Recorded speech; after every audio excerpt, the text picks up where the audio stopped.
데살로니가 후서 1장 1절 2절 함께 읽도록 하겠습니다. 시작. 바울과 실로아노와 디모데는 하나님 우리 아버지와 주 예수 그리스도 안에 있는 데살로니가인의 교회에 편지하노니 하나님 아버지와 주 예수 그리스도로부터 은혜와 평강이 너희에게 있을지어다. 아멘. 자, 데살로니가 전서를 강해를 했었습니다. 정확히 기억은 안 나는데 2018년쯤 했던 걸로 기억합니다. 우리 저 아파트 식구들 계실 때였거든요. 아파트 식구들 누군지 아시겠어요? 아시겠죠? 예. 그래서 데살로니가 전후서, 즉 데살로니가 교회에 대한 또 이 편지를 쓰게 된 배경에 대해서는 다시 그렇게 길게 반복해 말씀드리지 않겠습니다. 물론 기억은 안 나겠지만 기억은 안 나지만 그렇게 하진 않고요. 간단하게, 아주 간단하게만 설명해 드리겠습니다. 말씀의 이해를 위해서 해드리는 정도입니다. 자, 보세요. 데살로니가인의 교회니까 데살로니가라는 지역이 세워진 교회입니다. 언제 이 교회가 세워졌냐? 자, 저를 보시면 됩니다. 저를 보시면 지도가 보입니다. 바울이 이스라엘 조금 위에 수리아 안디옥, 지금 어디냐면 시리아입니다. 이스라엘 위에 시리아 있죠?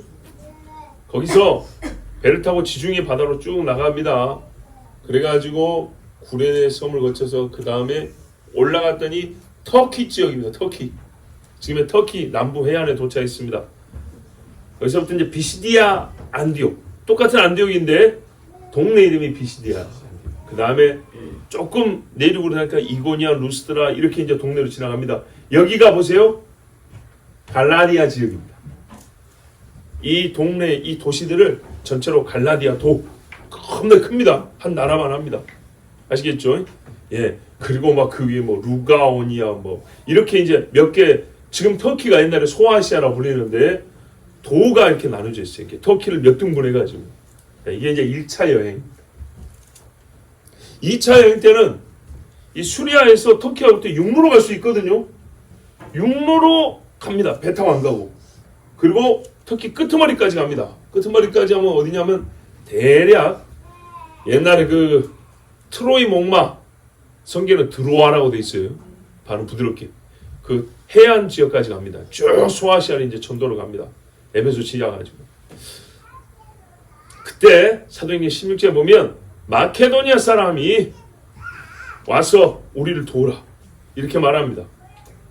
그래서 이 해협을 건넙니다. 배를 타고. 해협이란 거는 육지가 가깝고 바다 길목이 좁다는 얘기입니다. 조금만 건너면 다른 동네, 다른 대륙으로 넘어갈 수 있습니다. 유럽으로 넘어갑니다. 유럽으로. 거기가 유럽의 첫 관문 빌립보성이 있습니다. 빌립보 가면서 무지하게 두드려 맞았죠. 그리고 그 간수한테 너와 내 집이 예수 믿는 구원한다. 요게 이제 첫 성 빌립보입니다. 여기서 만난 여자가 누굽니까? 루디아. 예. 그래서 이제 뒤지에 맞고 쫓아내니까 할 수 없이 내려갑니다. 여기가 마케도니아라는 유럽의 큰 도인데 여기서 조금씩 내려갑니다. 내려가다 보면 어디로 가냐면 이제 베레아로 갑니다. 베레아. 베레아로 갔더니 거기 사람들은 신사적이더라. 데살로니아 사람들보다 좀 온순하다는 거고 말씀도 아주 잘 받더라는 거예요. 그리고 거기서 내려가니까 뭐냐면 아덴으로 내려갑니다. 아덴. 아테네. 그리스 아테네. 예, 여기까지 내려가는 이야기가 어디 나왔냐면 사도행전 16장하고 17장에 나와 있어요. 아시겠죠? 자, 그래가지고 빌립보에서 암비볼리, 아볼로니아, 뭐 대충 지금으로 말하면 불가리아, 루마니아, 뭐 유고 이런 데 같아요. 그리스 바로 위쪽. 하여튼 그래서 데살로니가 가서 이제 여기도 하면 지금 그리스 지역 같은데 이제 밑으로 내려옵니다. 내려와서 간 게 어디냐면 베레아, 그 다음에 아덴. 아시겠죠? 아덴. 그리고 아덴에서 뭐하냐? 가보니까 우상을 무지하게 많이 숭배하는 거예요. 그죠? 그래서 이제 사도행전 17장에 보면 막 설교하죠. 그랬던 이야기가 나와요. 그때 누가 오냐 하니까 그때 아덴에서 바울이 또 고린도까지 갑니다. 이제 유럽 아주 밑에 쪽까지 내려갑니다. 고린도에 갔을 때 누구를 만납니까, 여러분? 브리스길라, 아굴라를 만나죠. 그쵸? 자, 여기서 이제 유럽에 처음 왔을 때 빌립보, 그 다음에 한 2여 개의 성을 지나서 데살로니가 갑니다. 그러니까 유럽 선교사에게 가장 먼저 선교했던 지역입니다. 2차 선교여행에 유럽의 초기 복음전도 지역 데살로니가 기억하십시오. 네. 2차 선교여행에 유럽의 초기 선교 지역 데살로니가. 네, 여기에서 이제 밑으로 쭉 내려와서 어디까지 하냐면 고린도까지 갔을 때 성경에 이렇게 되어 있어요. 사도행전 18장 5절에 실라와 디모데가 마케도냐로부터 내려오매 그랬어요. 마케도냐로부터 내려오매. 마케도냐는 도시 이름이 아니고 도의 이름입니다. 도의 이름. 그러니까 훨씬 커요. 그 마케도냐 도 안에 빌립보도 있고 데살로니가도 있고 그런 겁니다. 아시겠죠? 그러니까 처음에 이 데살로니가 이 빌립보 이쪽에서 전도하다가 바울이 두드러 맞고 피시를 갑니다. 피시를 갈 때 실라와 디모데는 위에 남겨놨습니다. 아시겠죠? 남겨놨어요. 자, 2차 선교행 때부터 바울이 실라하고 같이 출발했잖아요. 그죠? 바울이 실라하고 같이 출발해서 빌립보에서 같이 찬송도 하고, 그죠? 그때 아마 디모데도 있었을 건데 디모데는 안 같이 모여요. 왜냐하면 육로로 아시아를 거쳐올 때 디모데를 데리고 오거든요. 아시겠죠? 처음에 1차 선교행 때 루스드라는 지역에 가요. 갈라디아의 루스드라는 지역에 갔을 때 디모데를 봐요. 근데 조그만 청년이었거든요. 그리고 몇 년 있다 가니까 바울이 없을 때 막 이상한 놈들이 많이 왔는데 디모데가 너무 교회를 잘 지킨 거예요. 젊은이가 설교하면서 가르치면서 교회를 든든히 지켰어요. 그래서 그 어머니가 유대인이잖아요. 당신 아들을 내가 좀 데려가겠소 그런 거예요. 그래서 그 어머니와 할머니가 동의를 받고 디모데를 여기서부터 데리고 계속 이제 나갑니다. 말하자면 요만한 청년이에요. 아시겠죠? 요만한 청년을 데리고 이제 가는데 신라는 이미 안도에서부터 같이 왔고 중간에 디모데 누가 이제 이렇게 같이 가는 거예요.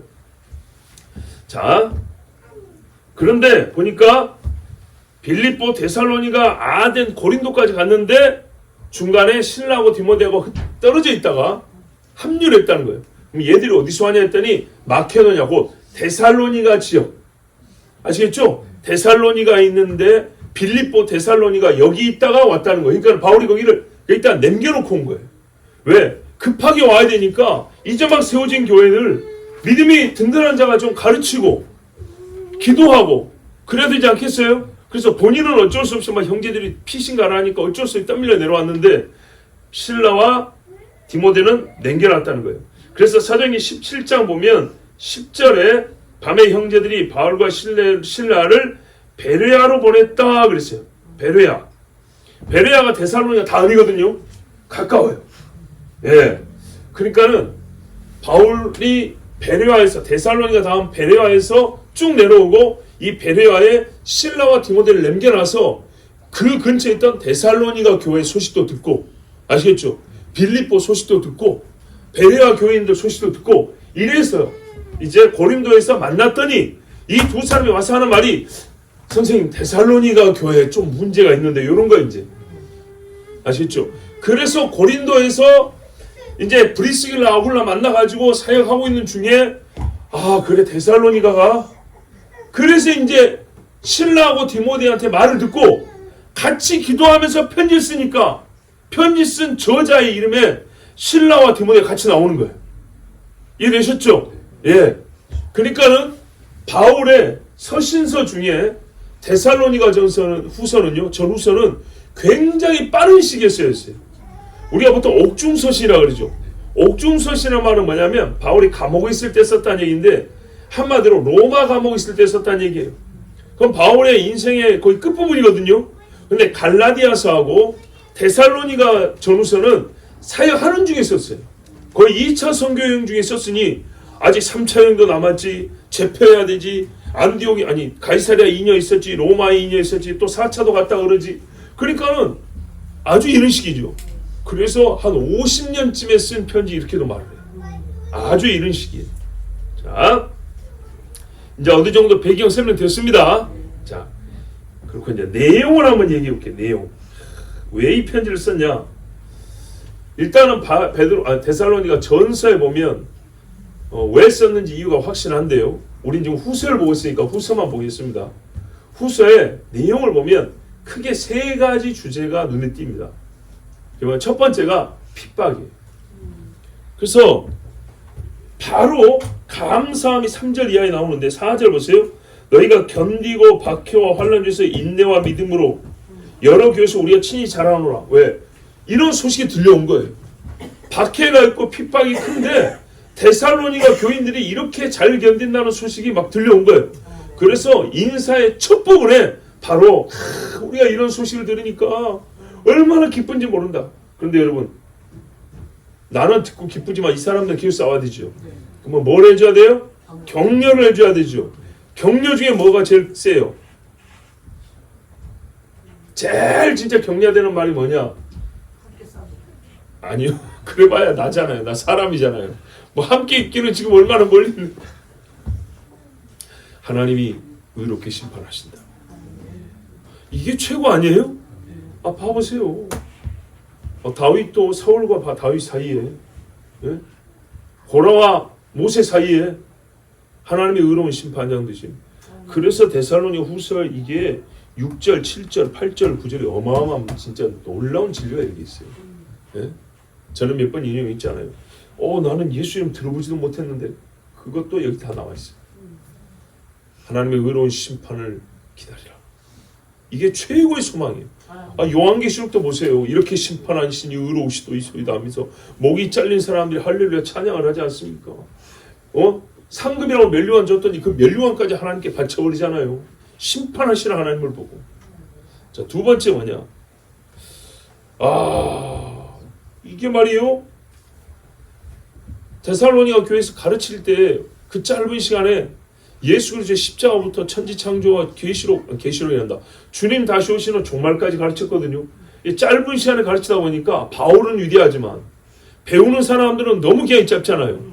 이거를 제대로 이해를 못한 거예요. 그래서 우리도 그렇지만 이미지에 강하죠, 인간은. 그렇죠? 그러니까 귀에 잘 들어온 몇 마디를 가지고 이제 말 잘하는 사람들이 시끄럽게 하는 거예요. 야, 내일 모레 주님 온단다. 이래가지고 교회가 막 너무 시끄러워. 들썩들썩하고 흥분하고 여기 하면 어디 가고 저리 가면 저리 가고. 그래서 제가 여러분 유튜브도 조심하라 그랬어요. 들을 말도 많은데 쓸데기 없는 것도 꽤 많습니다. 차라리 말씀을 진득하게 보면 더 나을 것을 혹. 예. 그래서 주님이 오신다는, 잘 보세요.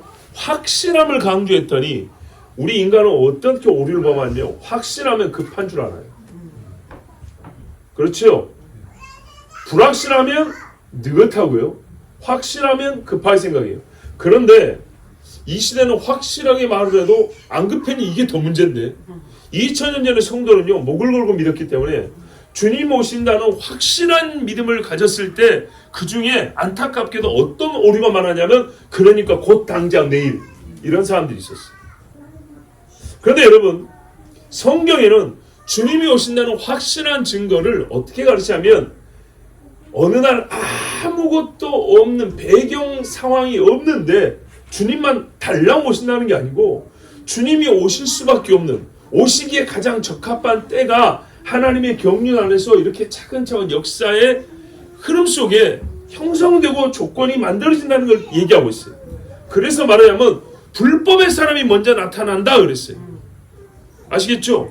불법의 사람이 나타나고 많은 사람이 미혹을 당한다 이렇게 했어요. 그렇기 때문에 주님이 오시는 게, 이 이야기만 해도 딱 알아먹는 게 뭐냐면 주님이 오신 건 확실한데 주님이 오신다는 그 확실함을 아무 과정 없이 그냥 결론만 가지고 당장 내일 지금 이런 식으로 극단적으로 생각하면 안 된다는 거예요. 그래서 그 확실함을 자세하게 알 수 있도록, 아시겠죠? 미혹당하지 않고 진짜 하나님 주님 다시 오실 날을 성경적으로 바르게 준비할 수 있도록 가르쳐줍니다. 교리적으로. 그리고 세 번째는 뭐냐면 3장쯤에 가면 교리가 잘못되면 뭐 하냐면 생활의 문제, 생활이. 그러니까 예수를 믿고 기초부터 잘 배워야 되는데 주님 다시 오신단다 이래서 그런지 아마 이게 상관이 있을 거예요. 성경 해석이 그러니까 항상 왜곡되거나 불균형적이에요. 거기다가 성경 해석이 왜곡되고 왜냐면 생활도 왜곡돼가지고 예수를 믿으면 근명성실 정직해야 되는데 게으르고 나태우고 거짓말 잘하는 애들이 교회에 있는 거예요. 이거부터 바뀌어야 주님이 오시면 가든지 말든지 할 거 아닙니까? 그죠? 근데 주님이 오신다는 사실은 정확하게 믿는다고 하는데 그래서 내일이냐 오늘이냐 하는 인간들이 도대체 어떻게 사냐 했더니 게으르기 짝이 없고 거짓말을 하고 어떻게 해서 자기 이기나 헤쳐먹으려고 이러는 거예요. 그러니 이게 주님 오신다는 교리를 믿는 거하고 어떻게 이게 매치가 되냐 이 말이죠. 그래서 바른 교리를 믿다면 너 생활부터 점검하라 얘기예요. 가장 기본적인 얘기. 그러니까는 이제 뒤에 나오면 게으른 자 이야기가 나와요. 게으른 자 이야기가. 아시겠죠? 네. 특히 보세요. 7절에 무질서하게 행하고 8절에 값없이 먹는 애들이 있다. 그렇죠?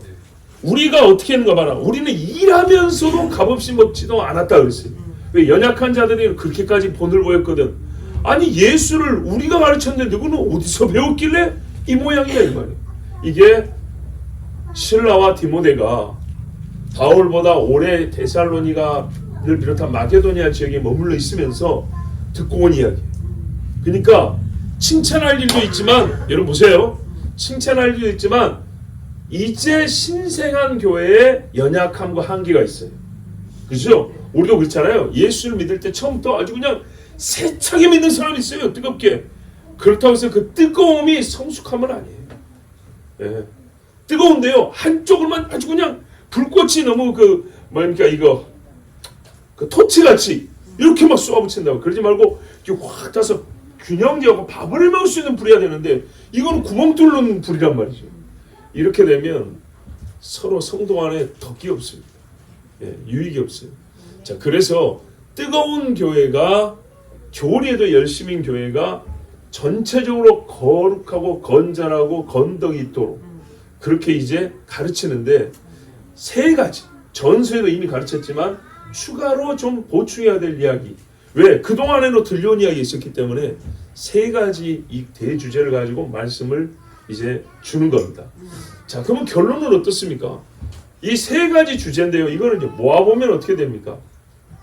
최종적으로 그리스도 예수의 나를 기다리는 자라면 여기에 이게 다 들어갑니다. 즉 예수를 믿고 구원을 받았으며 주님 다시 오심까지 소망하는 그리스도인이라면 환난과 핍박을 이길 것이며 하나님의 말씀의 교리에 잘못된 데 미혹되지 말고 바른 진리의 말씀을 붙들고 생활의 가장 기본적인 것부터 거룩함과 성실함을 지켜나갈 것이며 여러분 사실 요 세 가지면 완벽하지 않습니까? 그렇죠. 어느 시대 어떤 상황이라도 딱 이 세 가지 아니에요? 핍박을 이기고 생활에 건전하며 거룩하며 그죠? 그리고 어떻게 해요? 하나님의 진리에 열심히 있을 것이며 네. 특별히 이 마지막 때를 살아가는 우리가 그래서 중요하다니까요. 몇 월 며칠을 뭐 일한다 몇 월 며칠을 뭐 일한다 이것만 너무 신경 쓰지 마시라니까요. 제발 그런데 좀 신경 쓰지 마시고 전체적으로 물론 큰 징조는 우리가 분명히 봐야 됩니다. 그러나 매일매일 그거 신경 쓰면 날씨 보듯이 그렇게 신경 쓰면 오히려 신앙생활이요 피곤해집니다. 지쳐요. 환난과 핍박을 이길 힘 자체가 그 전에 이미 소진되고 없어져 버려요. 그리고 스스로요 어떻게 됩니까? 스스로 양치기 소년을 찾아다니는 꼴이라니까요. 예? 양치기 소년을 걸러내야 될 사람이 양치기 소년 찾아다니고 이 양치기가 끝나면 저 양치기 찾아가서 계속 양치기들만 찾아다녀요. 왜? 늦게 온다 소리 하는 사람만 찾아다닌다고요. 아니면 퍼즐을 잡고 있는 토끼를 찾아다니든지. 그러지 마시고 농사일 열심히 하면서 망을 보세요. 망을 보고 늑대 오는 딱 소리가 나고 냄새 나면 그때 두드러 잡으면 됩니다. 근데 잡을 준비하고 있어야겠죠. 꽃갱이나 나순 준비하고 있어야겠죠. 예. 자, 오늘 말씀 한번 보겠습니다. 이제 1절부터. 바울과 실로와 디모데가 하나님 우리 아버지와 주 예수 그리스도 안에 있는 데살로니가 교회에 편지했다 그랬어요. 아까 말씀드린 대로 모든 말씀이 성취됩니다. 하나님 말씀은 성취의 확실함과 성취의 임박함은 구별해야 됩니다. 아셨죠? 구별해야 된다. 그래서 이 편지를 시작했고, 그런데요, 그래도 성취가 임박하다, 주님 오시다가 임박하다 하니까 이런 신앙인들은 기본적으로 핍박을 견디고자 하는 열심이 있어요. 예, 그렇죠? 뜨거움이 있으니까 이제 이런 것들이 나타났습니다. 자, 편지했다. 전서에도 보면 바울과 실루아노와 디모데가 같이 편지합니다. 그리고 후서도 같이 편지하죠. 이 말은 전서를 쓴 지 얼마 안 됐다는 얘기예요. 예, 전서를 쓴 지 얼마 안 됐고 같은 장소에 머물러 있을 동안에, 예, 그러니까는 이 두 편지가 짧은 기간에 쓰여졌다. 예, 기간 관계 길지 않냐고 전서 쓰고 아마 몇 달 있다가 또 쓰여진 그런 식으로 이해가 됩니다. 그리고 이 세 사람이 함께 썼다는 것은 뭐죠? 한 교회를 향한 여러 동역자들의 공통된 마음이죠. 그렇습니다. 그러니까는 우리가 신앙인들도 어떤 중요한 사안에 있어서 여러 신앙인들의 말을 같이 들어보지 않습니까? 바울과 실라와 디모데는 스승과 제자 간이라 할지라도 신앙에 있어서는 거의 하나라고 말해도 과언이 아닙니다. 그러니까 이런 사람들에게서 똑같은 목소리를 들었다는 것은 이 편지의 신뢰와 권위가 더해지고, 그리고 이 말씀이 참 우리가 반드시 들어야 된다는 그 중요성도 더해지고요. 그리고 가르치려만 쓰는 게 아니고 이 문체라든지 내용을 보면 교회를 잘 알고 사랑하는 마음이 들어있어요. 아, 우리가 이렇게 위대한 하나님의 사람들로부터 사랑받는 교회구나. 그들이 인정한다면 곧 그리스도 예수님이 우리를 알고 인정하는구나 라는 것도, 이게 이 이름 자체가 여럿이 함께하는 이 자체가 위로가 된다는 얘기죠. 이해가 되시죠? 우리가 이번에 아국에 이제 갑니다. 아국에 가는데 저 혼자 가도 선교사에게 위로가 되겠지만 누가 억지로 하지 않은데 자원해서 같이 가겠다는 사람이 들어와서 그래서 왔다. 그리고 성도님들이 이렇게 후원하고 이렇게 막 도와줘가지고 했다면은 여러분 받는 선교사 입장에서 어떻게 했어요? 내가 큰 사랑을 받는다고 생각하지 않겠습니까? 예. 자, 그렇게 편지를 써요. 친밀하고 사랑하고 신실함을 편지를 썼어요. 근데 여기요, 실루아노에 대해서는 좀 여러분 낯선 이름이라고 생각할 수 있습니다. 그죠? 디모데는 아는데 아까 바울이 신라랑 갔다 그랬잖아요. 근데 실루아노 어디서 들어보긴 했는데, 우리 성경 필사할 때 실루아노사 있어요. 왜 실루아노사냐면 베드로가 편지를 썼어요. 베드로전서. 그때 실루아노가 대필자로 나와요.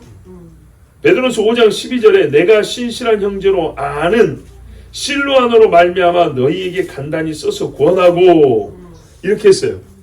베드로도 이방인에 있는 교회들에게 편지를 썼거든요. 그때 실루아노를 통해서 썼다고 그랬어요.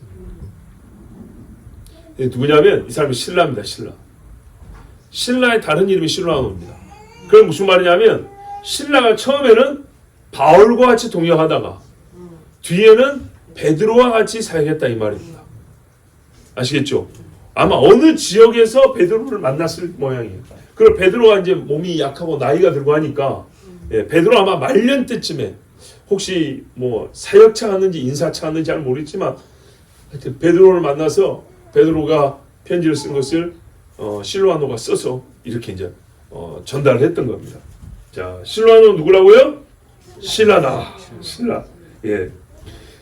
그리고 이제 이 사람들이 편지를 쓰는데, 하나님 우리 아버지와 주 예수 그리스도 안에 있는 데살로니가인의 교회에 그랬어요. 우리가 주 안에 그리스도 안에, 이거는 명백히 구원받았다는 표현입니다. 하나님의 자녀가 되었다는 확실한 표현을 보통 안으로 얘기합니다. 그 주 예수님이 내 안에, 너희가 내 안에, 내가 너희 안에. 예, 그 이야기입니다. 근데 전서에도 보면 인사말이 사실 같습니다. 바울과 실로아노와 디모데는 하나님 아버지와 주 예수 그리스도 안에 있는 데살로니가인의 교회에 편지하노니 그랬어요. 그러면 편지를 두 번째 쓸 것 같으면 좀 인사말도 좀 멋들어지게 좀 쓰고 그러면 좋은데, 바울이 교회들마다 편지 쓸 때 거의 똑같아요. 그죠? 이 모습을 보고요, 1600년대 매튜 엘리 목사님이 이렇게 말했어요. 1600년대입니다. 우리로 보면 과거 옛날이죠. 근데 뭐라 하냐면 사역자들은 그들이 전하는 설교의 표현의 다양성과 문체의 우아함보다 그 진리성과 유용성을 더 중시해야 한다 그랬어요.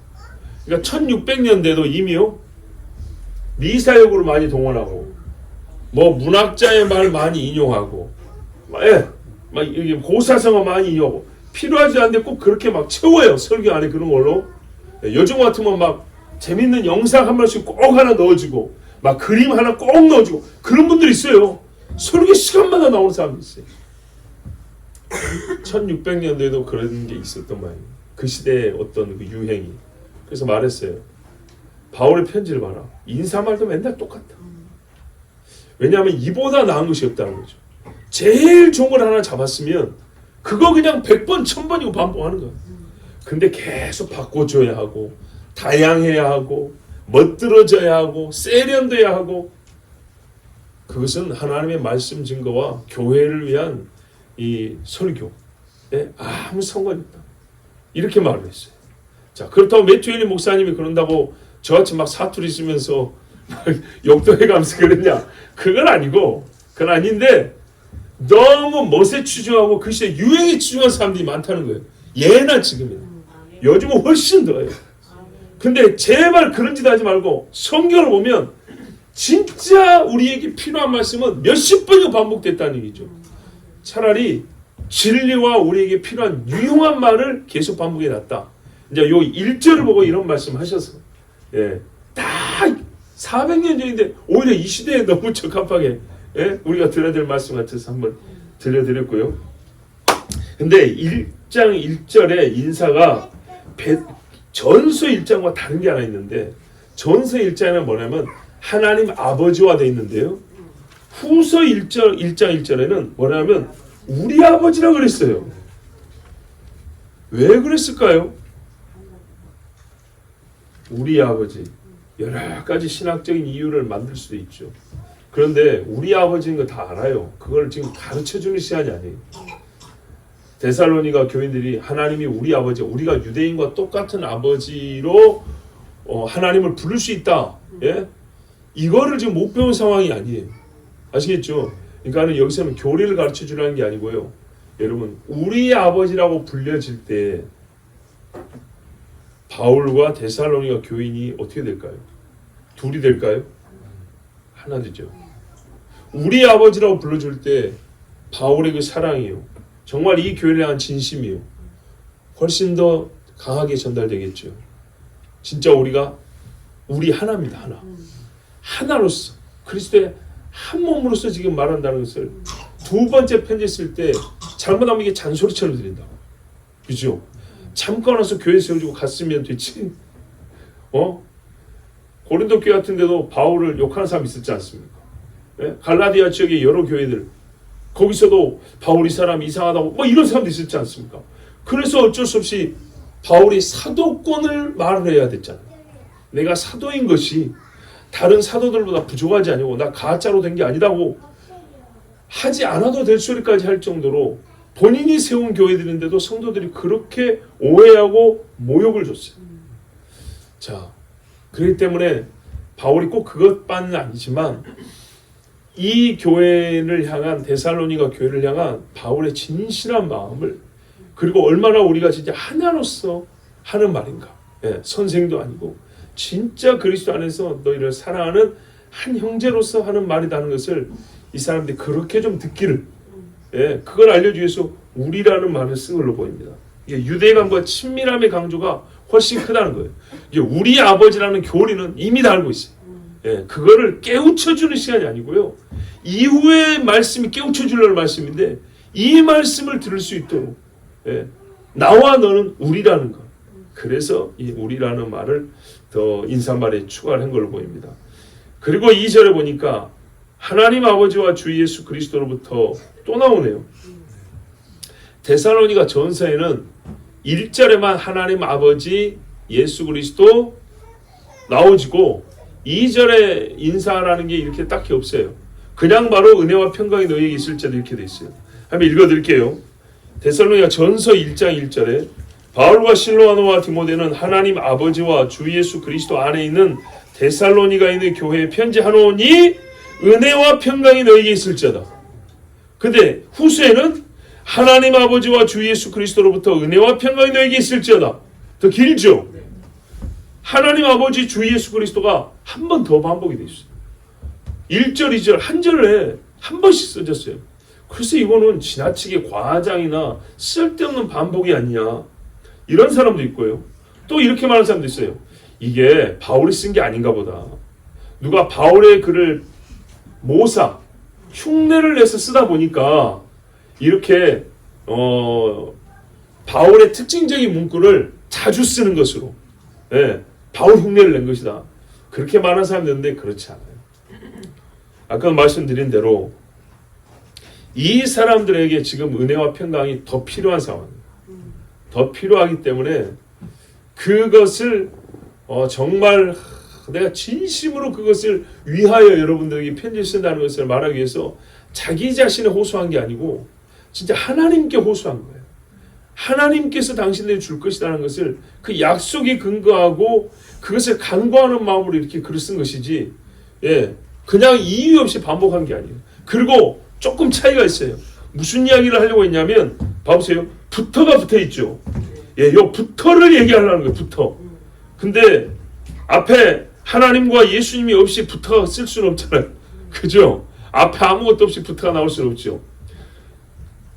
데살로니가 전서에는 하나님 아버지와 주 예수 그리스도 안에 있는 데살로니가에 있는 교회에 편지한다 되어 있고 은혜와 평강이 너에게 이렇게 되어 있어요.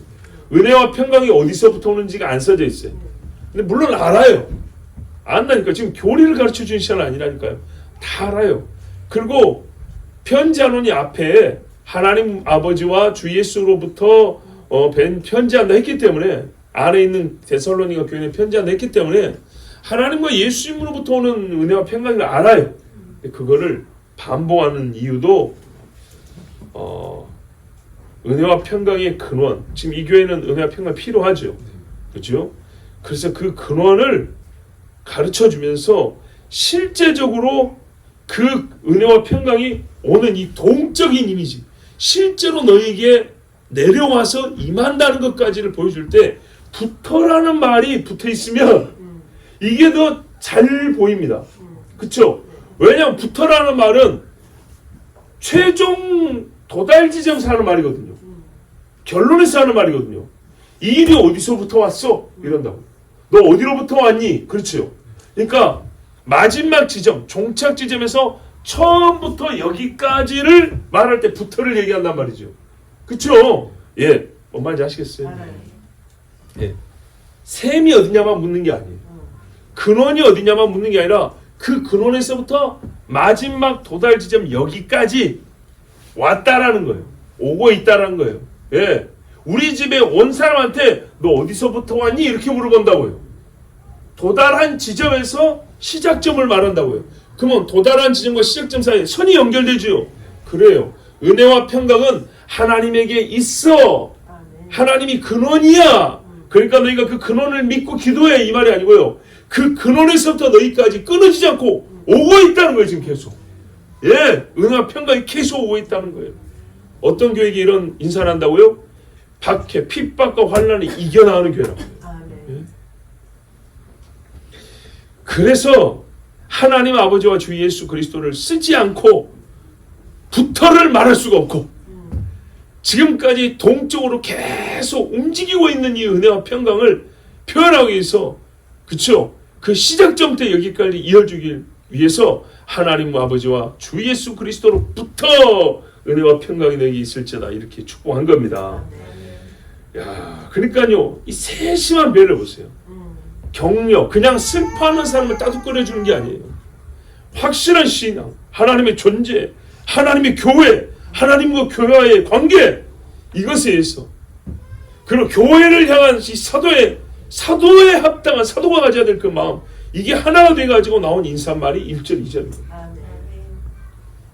여러분 우리가 여기서 모범을 배웁니다. 연애편지 쓸 사람은 남의 연애편지 보고 배우죠. 그죠? 글 수필 잘 쓰면 남의 글 써놓은 책도 읽고 막 그래야 되죠. 교회 편지는 이렇게 쓰는 거예요. 배웠습니다. 교회에다 편지를 쓰려면 이렇게 쓰는 거예요. 문득 생각이 나더라고요. 작년에 아국에 방문한 분들 계셨죠. 제가 뭘 보냈는지 기억하시죠? 제가 정승어와 신아어와 형제 이용어에게 그들의 손에 붙여 편지하노니 아국에 있는 나의 형제 누구요? 여러분 기억 안 나세요? 제가 편지를 썼어요. 편지를 써가지고 제가 이거 목걸이가 2개 있는데 아마 더 옛날 거 이렇게 그걸 편지에다 이렇게 감아가지고 보냈어요. 네. 그때 편지를 쓰면서 저도 누구를 참고했을까요? 바울. 직접 본 건 아닌데 바울 서신 많이 읽어봤잖아요. 그러니까 바울 서신을 많이 읽으니까 그 바울 서신의 첫 문구 이게 우리에게 익숙하죠. 그래서 저도 보니까 그렇게 편지를 썼더라고요.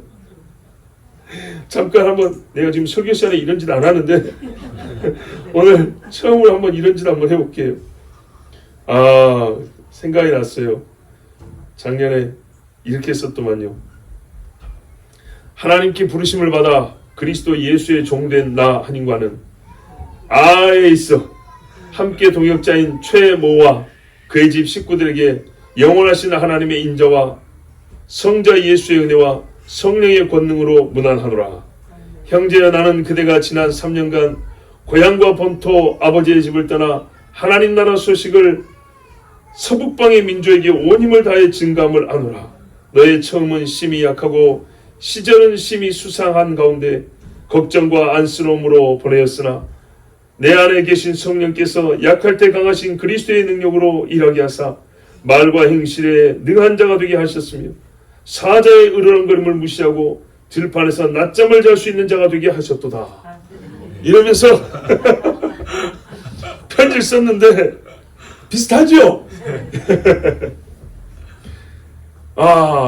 작년 여름에 아국에 가신 분들에게 이렇게 편지를 써서 보냈던 진짜 그렇게 편지를 써보니까 여러분께 뭐 신앙이 아니고요. 진짜 바울의 심정이 써보니까 느껴지고 알겠어요. 여러분 교회는 이렇게 편지를 씁니다.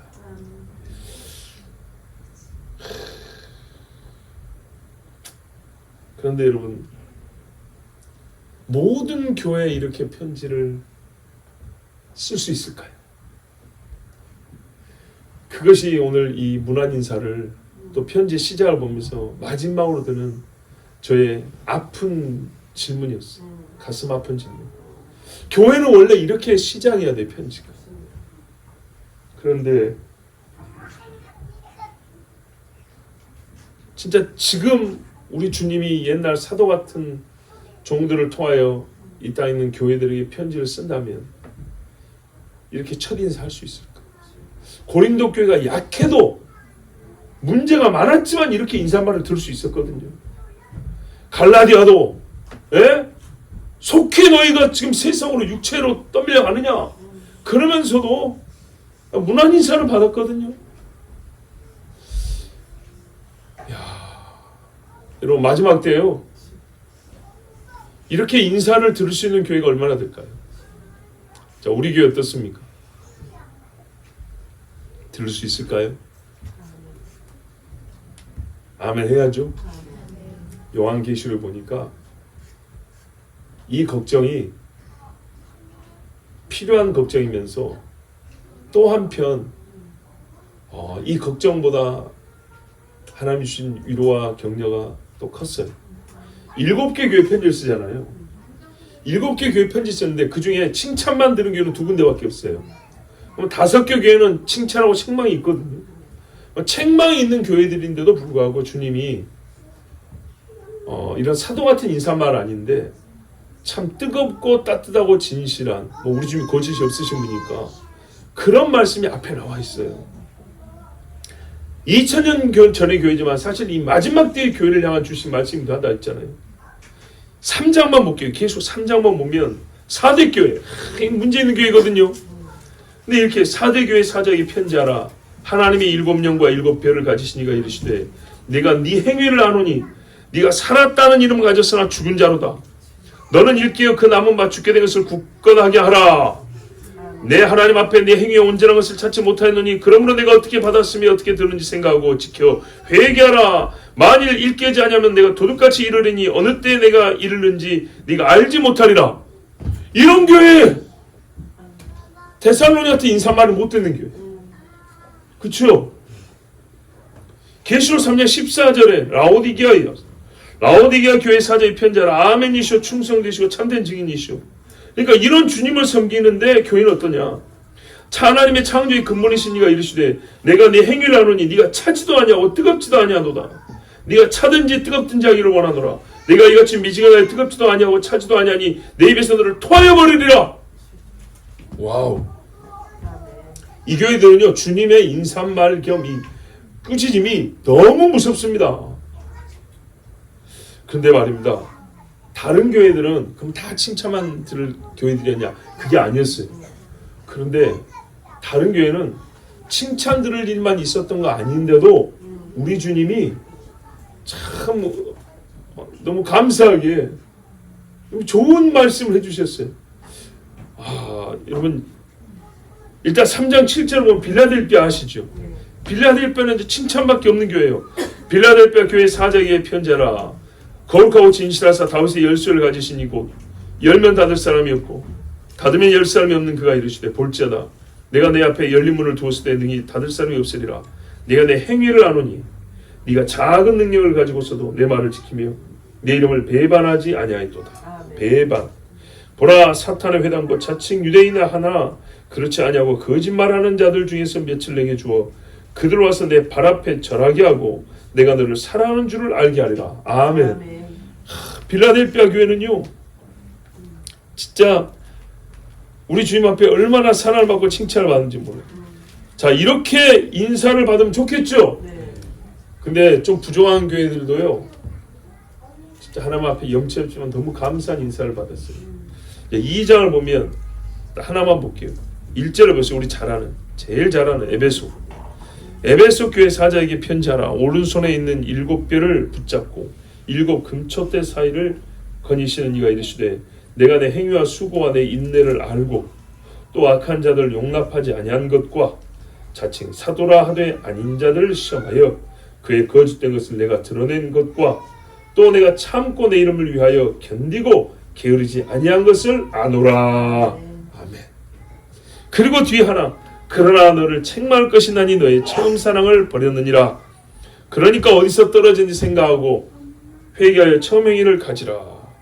그러지 아니하면 회개하지 아니하면 가서 내 촛대를 그 자리에서 옮기라. 이렇게 말씀했죠. 그러니까 이 교회도 여차하면 촛대를 옮길 정도로 큰 잘못이 있고 부족함이 있는 교회지만 우리 주님이 그들이 행한 훌륭한 신앙의 행위에 대해서는 칭찬해 줬어요. 정말 냉정하게 현실적으로 솔직하게 빌라델비아는 못 되어도 진짜 됐으면 좋겠어요.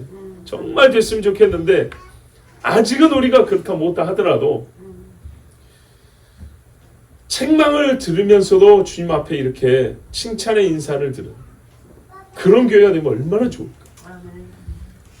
정말 이거는 목회자로서의 또 우리 교회 담임 목사로서의 제 바람입니다. 저 선교사님들한테 우리가 지금 파송 및 협력하는 선교사님이 많은데 편지를 써오면 처음이에요. 물론 후에 또 편지를 쓸 일이 있을지 모르겠지만 편지를 쓸 때 바로 같은 심정을 제가 조금이라도 느껴볼 수 있는 편지를 쓰면서 그런 우리 선교사님들과 그들이 세운 교회가 되기를 바라고 또한 우리 역시도 우리가 너무 부정을 알기 때문에 빌라델비아는 못 되어도 주님 정말 에베소만큼은 됐으면 좋겠다. 하나님 앞에 책망 지금 데살로니가 마찬가지 아니에요? 책망 들으면서도 지금 위로받고 격려받고 그러지 않았습니까? 이거는 기본적으로 교회 정체성이 있다는 얘기예요. 네, 그리스도의 영이 있는 교회라는 거예요. 하나님의 진리의 영이 있고 하나님의 모든 말씀을 믿고 19년 또 5월 달에 설교했더만요. WEA에 대해서 뭐냐면 진리를 꽁으로 팔아버린 사람들이라고 그렇게 설교했더라고요. 빌공짜. 예, 값없이 팔아버린. 거기서도 설교 소대에 이렇게 시작을 했더라고요. 정통과 전통에 대한 얘기를 했어요. 정통이 뭐냐? 정통은 가장 기본이 뭐냐면 모든 하나님의 말씀이 100% 성경이 100% 하나님의 말씀인 줄 믿고 그 말씀을 따라 행하는 거, 이것이 정통이다. 그리고 이 정통을 옛날부터 내려오는 신앙의 전통으로 가지고 있어야 한다. 예, 아시겠어요? 예. 하나님의 말씀으로 100% 믿는 이 신앙이 옛날부터 지금까지 계속 내려오기 때문에 전통이 있는 교회라 이럽니다. 우리 신앙은 정통을 전통으로 가자. 그래서 정통인 것과 아닌 걸 가리면서 시작을 했어요. 그랬더니 여러분이 물을 때마다 잘 가르치더라고요. 그러면 정통이 아닌 것은 가짜란 얘기죠. 사교란 얘기예요. 그러면 WEA가 정통에 속하는지 우리가 다 인정했던 이 가짜에 속한지 한번 보자 그랬어요. 그렇게 설교를 시작했더라고요. 맞아요, 여러분. 이 데살로니가 교회가 말입니다. 책망 들을 일도 부족하긴 하지만 정통이었다. 정통. 우리가 예수를 믿지 아니함으로 죄를 짓는 것이 아니라 믿기 때문에 죄를 지을 때 주님 앞에 무릎 꿇는, 이것이 바른 신앙입니다. 연약한 교회, 부족한 교회, 잘못한 일이 있을 때 하나님이 사도를 통하여 책망하고 꾸짖으면 어떻게 해요? 이 사람들이 정통이면 회개한다는 얘기입니다. 그러면 우리 주님이요, 정말 인자와 긍휼이 풍성하신 하나님이라 얼마나 사랑하고 우리를 보호하시고 지키시는지 모릅니다.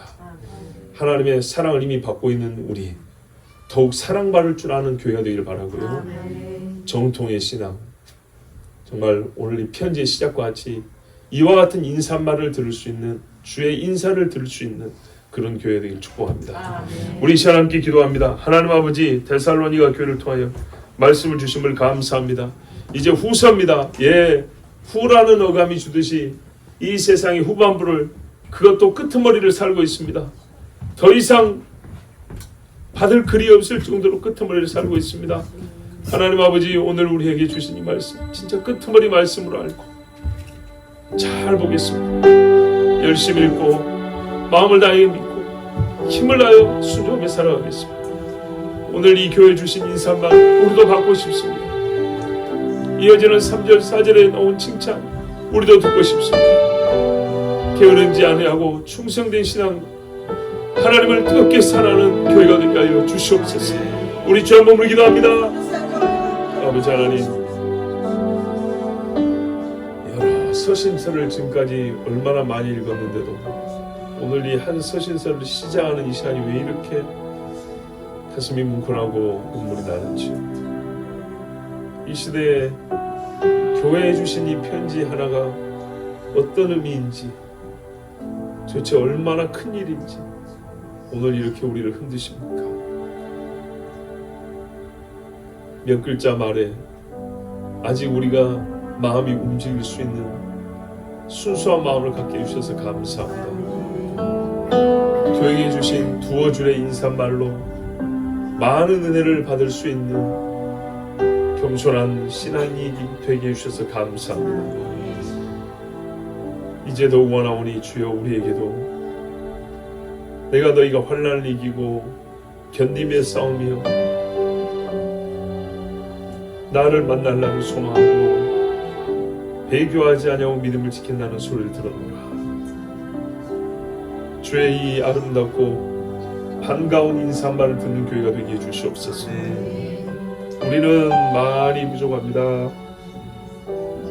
우리는 많이 약합니다. 칭찬 들을 것보다 천만 될 게 더 많을까 두려운 교회입니다. 그러나 주여, 우리가 약할지언정 사교를 쫓지 아니하고 부족할지언정 세상을 상하지 않습니다. 정통의 길을 걷고자 합니다.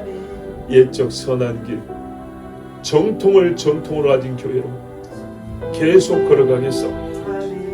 주여 함께 하시고 힘주셔서 우리 하나님 아버지와 주 예수 그리스도로부터 은혜와 평강을 받는 교회가 되게 하옵소서. 성령의 도우심이 임재와 권능이 함께한 교회, 사단이 우리를 건들지도 못하고 항상 그리스도 반석 위에 굳게 서 있는 교회 되게 하여 주시옵소서. 우리 한 사람 한 사람 믿음도 강하게 하여 주시고 한 사람의 믿음이 있어 온 집이 믿음으로 변화되는 복된 은혜도 주시옵소서. 아버지 하나님, 우리에게 어린 자녀들도 있습니다. 이 아이들은 데살로니가를 발음할 수도 없습니다.